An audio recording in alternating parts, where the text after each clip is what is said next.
बिस्मिल्लाहिर्रहमानिर्रहीम। अस्सलाम वालेकुम रहमतुल्लाहि व बरकातुहू।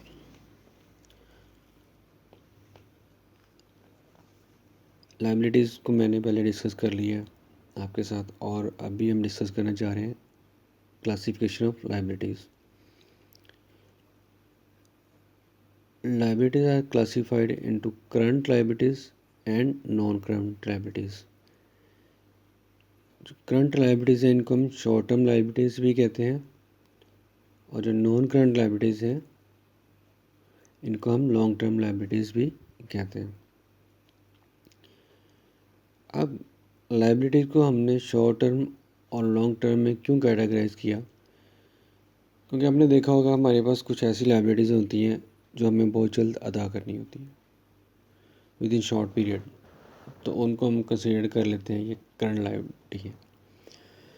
जो लायबिलिटीज़ हमें पे ऑफ करने के लिए टाइम मिल जाता है वो हमारे पास होती हैं नॉन करंट लायबिलिटीज़, यानी कि ऐसी लायबिलिटीज़ जिनको पे ऑफ करने के लिए हमें एक रीज़नेबल टाइम मिल जाता है वो नॉन करंट लायबिलिटीज़ होती हैं। अब ये स्पेसिफिक जो टाइम पीरियड है जिसकी बेस पे हम कैटेगराइज करते हैं करंट एंड नॉन करंट, वो कितना टाइम पीरियड है। अगर कोई भी लायबिलिटीज़ हमें विद इन 1 ईयर पे करनी हो तो हम उसको कहते हैं कि ये जो लायबिलिटी है ये करंट लायबिलिटी है। और ऐसी लायबिलिटी जिसको पे ऑफ करने के लिए हमें मोर देन 1 ईयर का टाइम अवेलेबल हो तो हम कहते हैं ये जो लायबिलिटी है हमारी नॉन करंट लायबिलिटी है।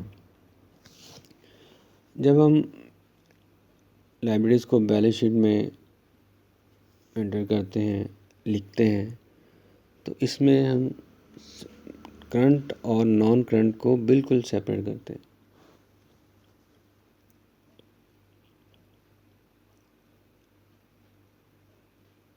अब करंट लायबिलिटीज़ क्या है? Current liabilities or short-term liabilities are those which are expected to settle within 12 months of the date on the balance sheet। ऐसी लायबिलिटीज़ जो हमें सेटल करनी होती है विद इन 1 ईयर और विद इन 12 मंथ्स। ये 1 ईयर का पीरियड कहाँ से स्टार्ट होता है? ये बैलेंस शीट की डेट से ऑनवर्ड स्टार्ट होता है।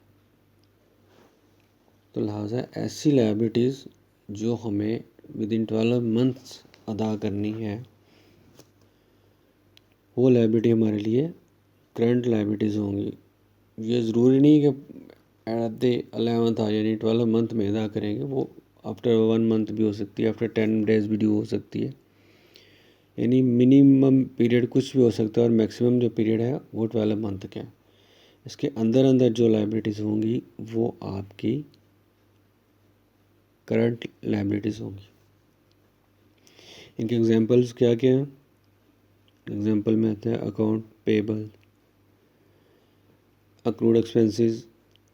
अकाउंट पेबल आपके क्रेडिटर हैं या कुछ और पेबल्स आपके हैं। अक्रूड एक्सपेंसेस ऐसे एक्सपेंसेस होते हैं जो आपने कर तो लिए हैं, इनकर तो एक्सपेंसेस कर लिए हैं लेकिन उनकी भी पेमेंट नहीं की। इंटरेस्ट पेबल, कोई आपने लोन लिया हुआ है उसके ऊपर आपने मार्कअप पे करना है। यूजुअली मार्कअप जो होता है आफ्टर 1 मंथ और आफ्टर 3 मंथ पे किया जाता है। तो लिहाजा ये जब पेबल हो जाएगा तो आपकी लायबिलिटी हो जाएगी। Taxes payable, wages payable, different organisation wages और सैलरीज का सेटअप उनका डिफरेंट होता है पे करने का। बाज़ ऑर्गेनाइजेशन जो वेजेस हैं वो मंथली बेस पे क्लोज करती हैं, बाज़ क्वार्टरली बेस के पे करती हैं। कस्टमर डिपॉजिट्स, कोई कस्टमर आपको एडवांस डिपॉजिट करवा देते हैं तो वो जो डिपॉजिट है वो आपकी लायबिलिटी है क्योंकि उसके अगेंस्ट आपने अभी कोई चीज़ उसको प्रोवाइड नहीं की। अनअर्न्ड रेवेन्यू, ये भी एक एडवांस की शेप है, आपने कोई सर्विसेज प्रोवाइड करनी है तो उसके अगेंस्ट आपको रेवेन्यू जनरेट होना है, तो वो रेवेन्यू आप एडवांस में रिसीव कर लेते हैं तो आपकी वो एक लायबिलिटी हो जाएगी जब तक उसके अगेंस्ट आप अदर सर्विसेज अपनी रेंडर ना कर दें। लास्ट वन पे मेरे एग्जांपल कोड की है current portion of long term liabilities. इसको हम डिटेल में जाकर डिस्कस करते हैं नॉन करंट लायबिलिटीज़ में।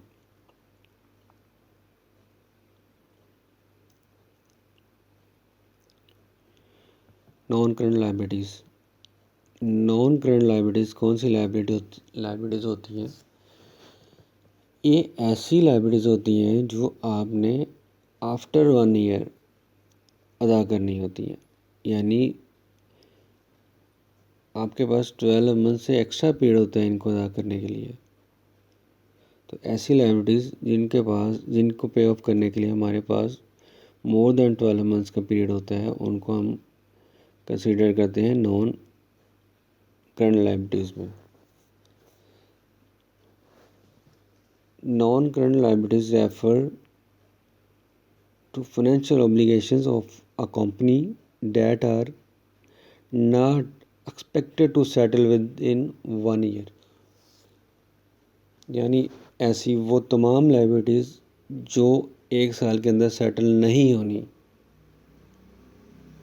जो 1 साल के अंदर सेटल नहीं होनी period are the liabilities which will be settled after 1 year.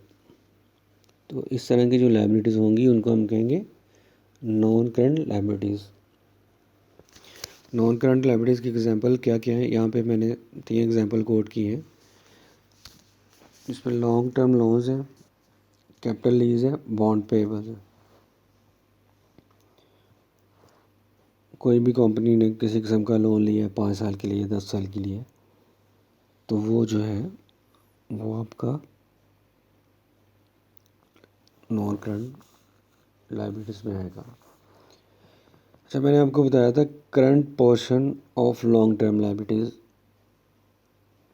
अब ये current portion of long term liabilities क्या है, इसी पे आ जाते हैं। अगर आपने लोन लिया है बैंक से फॉर 5 ईयर्स या 10 ईयर्स, तो अब बैलेंस शीट जो क्लोज कर रहे हैं उससे ऑनवर्ड जो 12 मंथ होंगे उसकी जो इंस्टॉलमेंट का प्रिंसिपल अमाउंट होगा वो आपका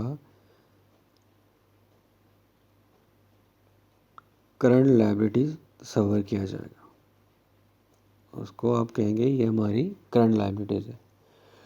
और उस 12 मंथ के पीरियड से अबव जो प्रिंसिपल पेएबल है वो आपका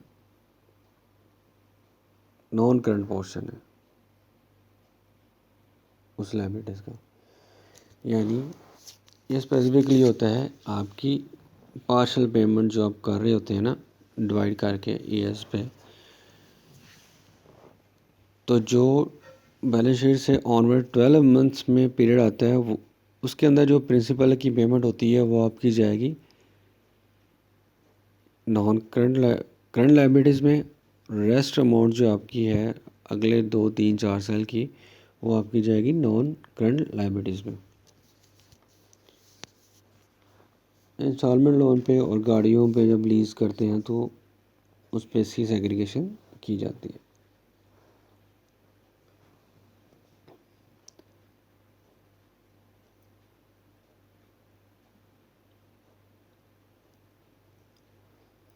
Assets put money in your pocket and liabilities take money out।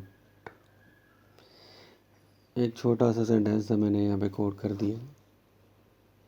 यानी एसेट जो है वो आपके लिए अर्निंग का सोर्स होते हैं, उनसे आप कुछ ना कुछ अर्निंग करते हैं। अर्निंग नहीं करते तो कम से कम वो एसेट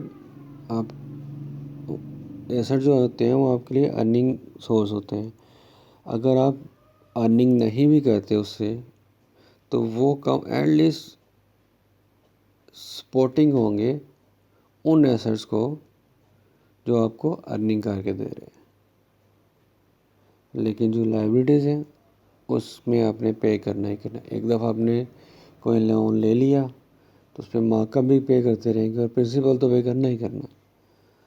तो हम कह सकते हैं asset put money in your pocket and liability take money out. Asset तो कमा के देता है, ला के देता है आपको, और आपकी जो लायबिलिटीज़ हैं वो इसको कंज्यूम कर जाती हैं।